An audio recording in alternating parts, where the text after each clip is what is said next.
మంచిర్యాల జిల్లా బెల్లంపల్లిలో స్ట్రాంగ్ రూమ్లో counting సెంటర్లను collector DCP పరిశీలించారు. సీఈఓ స్కూల్, బ్రాంచ్ హైస్కూల్లో భద్రతాపరమైన చర్యలపై అధికారులకు పలు సూచనలు చేశారు కలెక్టర్ కూపర్ దిమాగ్. రాష్ట్ర ఎన్నికల సంఘం సూచనల మేరకు కౌంటింగ్ కేంద్రాలను సిద్ధం చేశామన్నారు.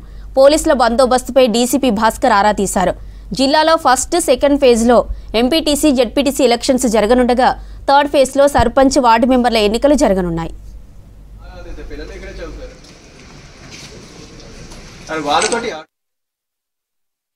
Strong room and counting centre arrangement కోసం సిఓఈ బెల్లంపల్లి డీసీపీ గారితో పాటు విజిట్ చేశాము.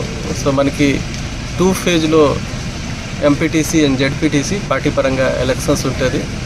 అండ్ 3 ఫేజ్లో పంచాయత్ అంటే సర్పంచ్, వార్డు మెంబర్ సంబంధించిన ఎలక్షన్స్ ఉంటుంది. సో దానికోసం మీ అందరికీ తెలుసు, జీపీ సంబంధించిన అండ్ వార్డు మెంబర్ సంబంధించిన ఎప్పుడైనా ఎలక్షన్ అవుతుంది, అదే టైంకి కౌంటింగ్ అయిపోతుంది అక్కడే అదే ప్లేస్లో.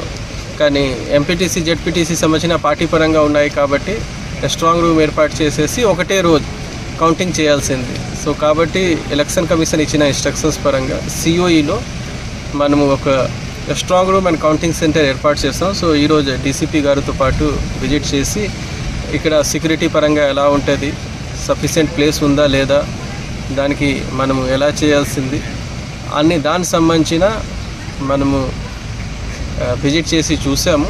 ఇది ఇక్కడ అన్ని రకాల ఫెసిలిటీ మనం ఏర్పాటు చేయగలుగుతాము. ఇట్స్ కంపౌండ్ వాల్ తోటి ఉంది అండ్ సెక్యూర్గా ఉంది, ఐసోలేటెడ్ ప్లేస్ ఉంది. అండ్ దానికి సెక్యూరిటీ పరంగా, కౌంటింగ్ పరంగా, స్పేస్ పరంగా ఇది మంచిగా ఉంది కాబట్టి దానికి మనం strong room and counting centre పరంగా వాడతాము. సో దానికోసం అన్ని అరేంజ్మెంట్ ఎట్లా చేయాలి అధికారులతో